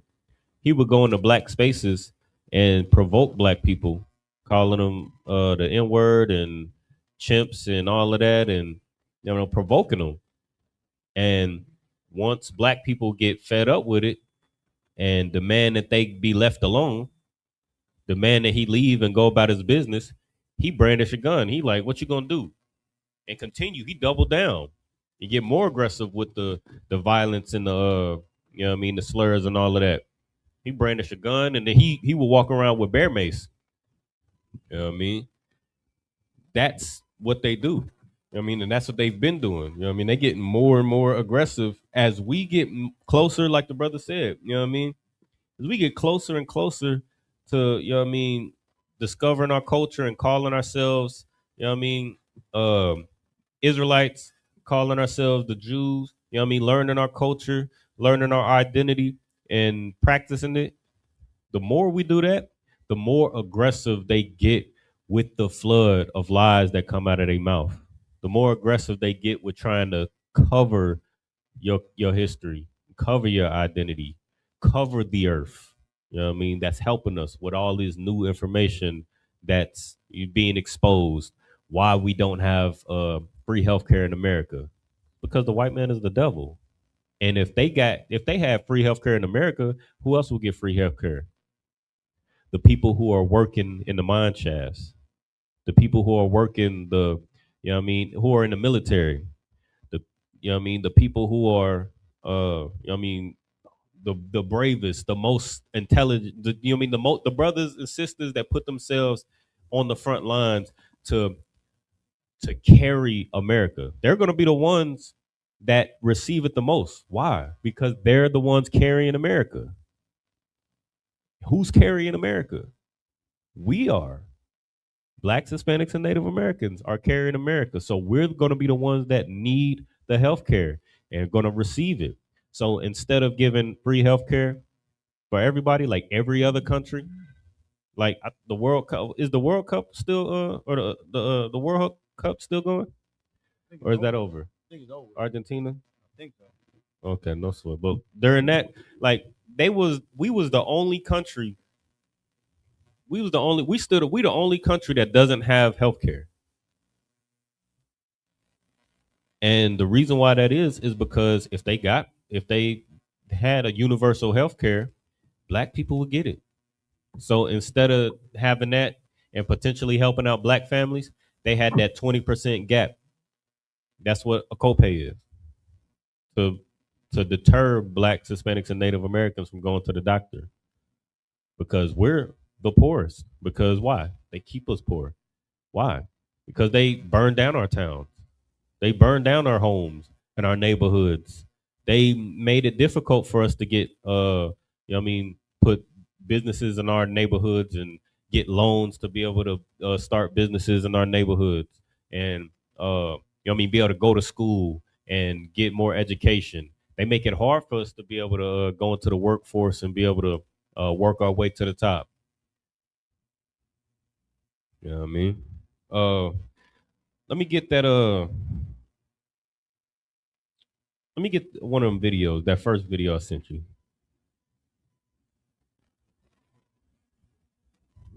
But all of these things, all of these things is the reason why all of the things I just mentioned before. The reason why there's no free healthcare. The reason why we don't have black businesses and black neighborhoods and towns and things like that.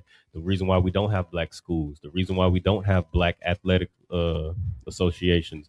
The reason why the Super Bowl halftime show belongs to whoever owns the Super Bowl. Because before the Super Bowl halftime show, it was what was it? What was the show called? I forget what it was called, but it was good night. I can't remember off the top of my head. But I know the Wayans, I think the Wayans brothers had a lot to do with it. Was it in Living Color? Is that what it was? The before the reason why there was a halftime show is during the games, um before it was gentrified and became part of the NFL, black people would put on a show in the middle of the games. Like they would like halfway through the game, you'll have an intermission, but there was nothing for them to do. There was no entertainment. There was no nothing. You would just, get up, go get some popcorn or whatever the case is. And I believe it was the Wayans that was putting on these shows.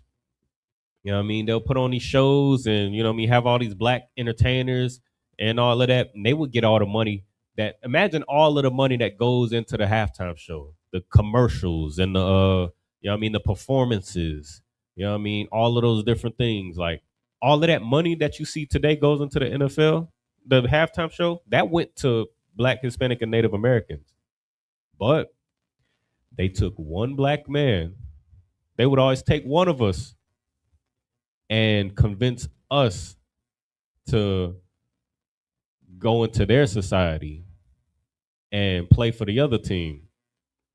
And I believe that one man at that time was Michael Jackson. Michael Jackson played the halftime show, the first halftime show. And that started the the halftime show. Instead of it going to the Wayans, it went to whoever owns the NFL now. You know what I mean? They did all of that. You know what I mean? That's just another example. You know what I mean, we only got a couple, a couple hours to be able to go through all this, but we gonna go into it, in the next couple classes, as we continue to do the history class. But that's the reason why all of these things is happening, is because your oppressor stops us from being able to do these things on our own. And they basically say, get down and lay down. They're like, you gonna do this, or we gonna burn your cities down. We're gonna put loopholes to make sure you can't, succeed in our society. And then there's always one coon that decides to fold and be like, hey, money is money. You know what I mean? And then they go and get that money. They go and get that crumb. And they get rich to us. They rich to us. You know what I mean? Like Jay-Z. You know what I mean? He is a supporter of the NFL. You know what I mean? And he pretty much supports everything that's contrary to Black, Hispanic, and Native American issues and agendas. But to make that quick buck, is always one coon. And that's who they use to try to convince Blacks, Hispanics, and Native Americans to love and assimilate to our oppressor's culture. And this is one of them. Go ahead and you go ahead and play that video real quick. So this is the reason why there's so many Chinese restaurants in your neighborhood. You know what I mean? This is because, we live in like we was talking about earlier, we live in these food deserts, and we live in these neighborhoods. We live in a hood where it's a Christian church, gas station, liquor store, Chinese restaurant. It's a Chinatown. And where's the Chinatown in every hood or in every neighborhood? It's in the hood. You know what I mean? But this is why right here. Go ahead.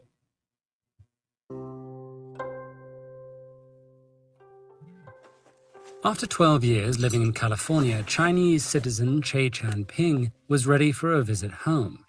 He procured the necessary documents for his departure and return journey and set sail for China, where he spent the next year reconnecting with friends and family. Okay, so but when he returned to San Francisco on October 8th. So before we get here, right? So this is an account of a Chinese man that went home and came back and was rejected. But before this, when, during the, I think it was called the gold rush, it was a period where there was a whole bunch of gold being found in California, and people was getting jobs, you know what I mean, mining these gold mines. You know what I mean? And it was a whole bunch of jobs, and it was so becoming so lucrative that it was other nations coming from Europe to America to get these jobs. And so, you know, that's the backdrop. Go ahead. 8th, 1888, Ping and his fellow immigrant passengers were forbidden to disembark. Just days earlier, President Grover Cleveland had signed the Scott Act, which invalidated the legal documents allowing their re-entry to the United States. This policy threatened to separate families and deprive Chinese immigrants of their homes and livelihoods. Ping challenged the ruling, beginning a legal battle for the rights of thousands of Chinese immigrants. But his case inspired an even more controversial policy that continues to impact immigrants around the globe. Discrimination Pause this against real quick. Chinese immigrants had begun decades. So because they was getting all these jobs, white people started to get worried that their livelihood was being challenged. Like, well, like how they try to say that Black Hispanics and Native Americans is taking all the white jobs. It was the immigrants from Europe. It was Europe and Asia. And this is just specifically about the Chinese, but that's where it was coming from. Like they was coming over and taking the jobs, and it was causing an uproar with of angry white people who felt like their livelihood was challenged. And you know, when white people feel like their livelihood is challenged, what do? How well we know white people? What do your oppressor do when they feel like their livelihood is challenged? Let's see if anybody in the chat as well. When white people feel like their livelihood is challenged, what do? It's their favorite thing to do.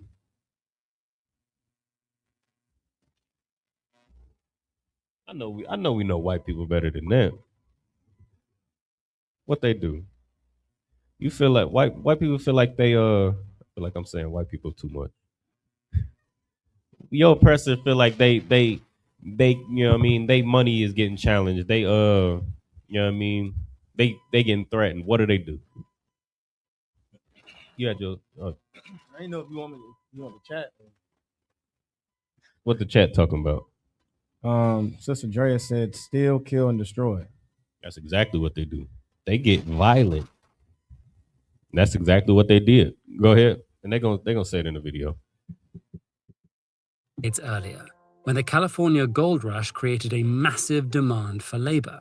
Initially, Chinese immigrants were welcomed as reliable workers and became essential parts of frontier communities.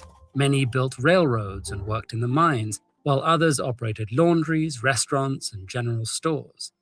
The 1868 Burlingame Treaty even granted China favored trading status with the US and allowed unrestricted migration between the two countries.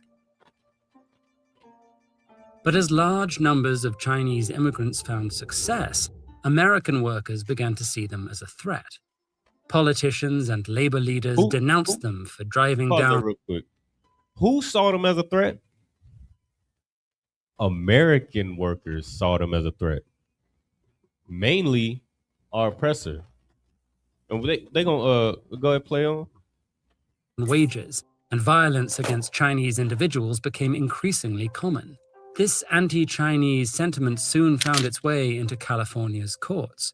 In 1854, following a murder trial where a white man was convicted of murdering a Chinese man, the California Supreme Court overturned the conviction, holding that Chinese eyewitness testimony. It's a one last video, Slakia, and I think it's the last video I sent you on should be China Mac. See, this is the problem, right? We're painted. This is talking about how white people felt threatened. This is where all the stop Asian hate and the stop the violence against the anti-violence against Asians. This is where this comes from, because white people was being violent against Asians because they felt like their jobs and their livelihood was at stake. But guess who foot the bill? Not that video. Let me see. Go to the should be a, I think it's like a Facebook link or something like that. It's a social media link. Salakia.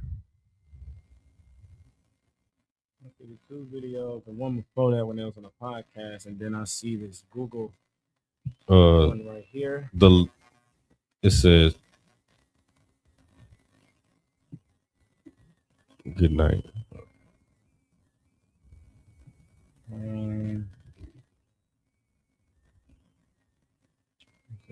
Oh, you know what? I don't think it went through.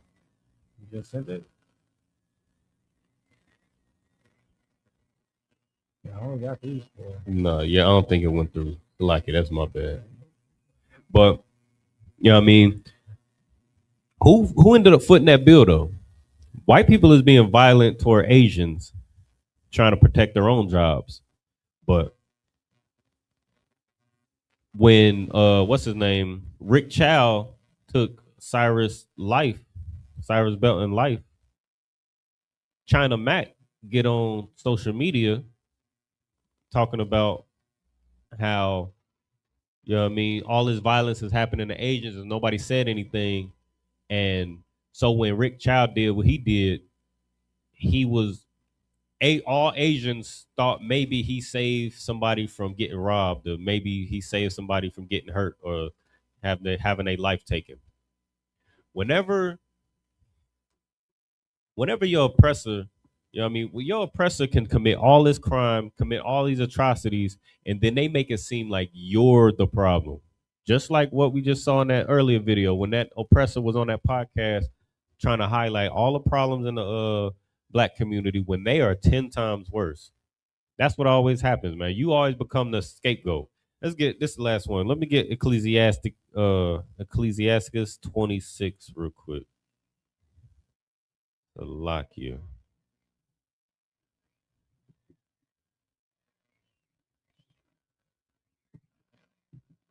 Ecclesiasticus 26 and start at verse 11.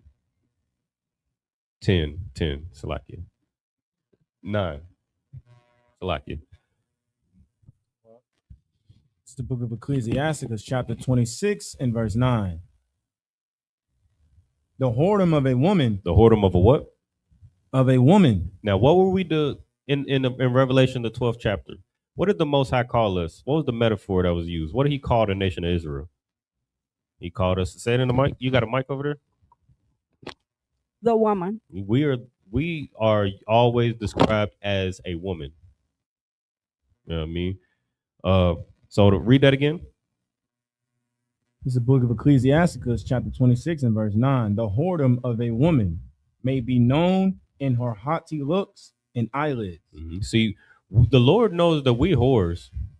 The nation of Israel, we whores because of our haughty looks and our eyelids, the way we look, the way we behave, the way we dress ourselves.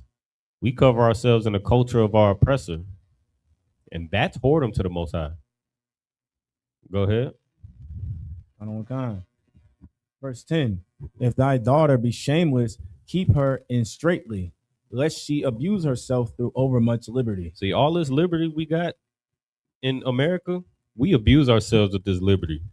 You know what I mean? We got all of this, you know what I mean, these drugs and this whoredom and all of this violence right at our fingertips. You know what I mean? We abuse ourselves with overmuch liberty as the nation of Israel. We play the harlot with the Most High, or with these other nations against the Most High. Go ahead. Verse 11. Watch over an imprudent eye, Salaki, and marvel not if she trespass against thee. Mm-hmm. And this is how a whore behaves, and this is what we can't do. And this is why we're in the condition. This is why we stay in this perpetual cycle of, you know, being destroyed. Go ahead, read verse 12. Verse 12. She will open her mouth as a thirsty traveler, when he hath found a fountain. See, we are a thirsty traveler. We thirsty. All it takes is for our oppressor to do the wave, do the moonwalk, do the spin move. All it takes is for them to be able to sing real good, dance real good. All it takes for them to get a fade, you know what I mean, get a good taper. All it takes for them to braid their hair, you know what I mean? And we inviting everybody to the cookout. Read that again. She will open her mouth as a thirsty traveler when he hath found a fountain, and drink of every water near her. We will drink of every water near us. Remember what that water is in Revelation? We drink up all the lies. We look at our oppressor and their culture and their society, and we look at it as if it's good, and we drink it up. And that opens the door for our oppressor to destroy us and keep us in this condition. We being so thirsty. We just need the attention of our oppressor, need the approval of our oppressor. Go ahead.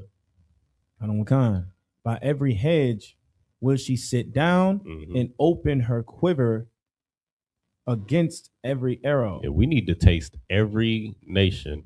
We need to taste every flavor of sin before we get the picture. We need to sleep with. We need to see. We don't want to deal with each other no more. We don't want black culture no more. We don't want to you know what I mean? We don't want to love one another no more. We need to see what it's like to get that white privilege. And our sisters and our brothers is sleeping with and intermarrying with our oppressor. And what's happening to us? We coming up missing, and they calling it a suicide. We need. It ain't enough to have, you know what I mean, black friends who understand your what real black culture is, who understand what real black plight and real black issues and black struggle is. It's not enough to just have black friends who understand you. You got to have white friends. So that's why brothers and sisters is coming up missing, because we a thirsty traveler. We just drinking up all the lies. We gotta have it. But if we understood our history and our culture, then we could avoid those lies. We can understand that those lies is the reason why we are under such a cruel oppressor. But if we understood the truth, we would understand that your oppressor is the devil the Bible speaks of, and we could save the lives of millions of blacks, Hispanics, and Native Americans and get the hell out of hell. All right. With that, was there anything in the chat that we need to address? Wow, sir. Okay. So anything in the room? I could. Please. Really, I was gonna say, we out here moving just carelessly, like as a nation. Like somebody just come give us because we so down as a people and destroyed. And like you said, thirsty travel. Somebody come give you something, tell you, you gonna take it up. Even you know it's a lie, you still gonna do it. Even if you don't, you taking the risk of it. It's like our parents always told us, like, don't take candy from strangers. Don't listen what everybody say. And the Lord is trying to be a good father to tell us, like, everybody don't have the right intent for you, the right intentions, or a good, pure heart to want to see you prevail and be successful as a people. What you're saying is the absolute truth. And if only we just had that understanding for who our oppressor, like we get the picture when we in the hood, we could see our brothers and our sisters in that light. We like, oh, you don't need to hang out with them. You need to be careful when you're around him or her. You know what I mean? When it's talking about our people, but we don't have that same sentiment for our oppressor. And that's why, you know what I mean, so many of our brothers and sisters is coming up missing, and they able to just rule it a suicide and wash their hands of it. And we get no justice. But if we want to get justice and we want to get the hell out of hell, we're going to have to understand and digest that your oppressor is the devil, period, point blank. Open and shut case. Everything, your oppressor is the devil. And everything that's wrong with the earth is because of your oppressor. So once we got that, we can just turn away from everything that he says and does. So we're not affected by the flood of lies that come out of his mouth. We're not tempted to drink the flood. You know what I mean? The earth is trying to swallow up the flood and help us. You know what I mean? Help us be able to reclaim our identity, improve our identity and culture. You know what I mean? But, you know what I mean, before that, you know what I mean, for the earth to be able to help the woman, we're gonna have for the earth to be able to help us, we're gonna have to not drink the water. You know what I mean? But with that, we're gonna go ahead and we'll pass the class to Precinct Officer Kahan Gabar for the security announcements. Give him a hand.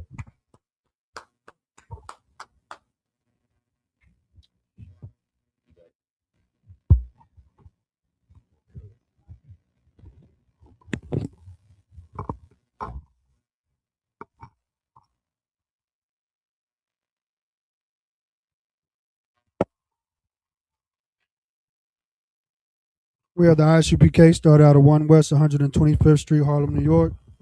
Rule for new brother or sister. When a new brother or sister comes into the school, they are off limits for 6 months. They are to be saluted only. They are here to shed themselves of the world. If they need transportation, the teacher will arrange it. After 6 months, if a brother or sister has an interest or in a particular person, he or she must get permission from the head to speak to a brother or sister. There is another 6 months in which the brother or sister will court each other. After this 6 month period, the brother and sister will get permission from the head to marry. Tithes, which is a commandment, Numbers 18:21, Malachi 3 and 8 through 10, means tenth in the Hebrew, ma'ashera, 10% of every penny of any increase the Lord gives you. Give to the Treasury Department or teacher. Priest fund, free will offering for priests, not mandatory. Whatsoever amount you would like. Upcoming holy convocations. We have the Day of Atonement, Salakia. We have the memorial of the blowing of the trumpets, Friday, September the 11th, 2026, Leviticus 23 and 24 through 6. Remind Akim and Akwaf to check the bulletin board in the hallway if anyone wants to be a trooper in the school to start wearing all black, boots, shirt, pants, headband, scarf. That will conclude the ISBK security announcement. With that, I imagine, which means to stand. We're gonna give a courtesy salute to brothers.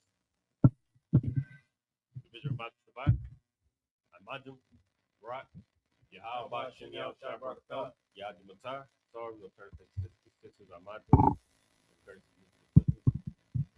Shabbat, Imagine, Rock, Yahweh, Shabbat, Shem Yahweh, Shabbat.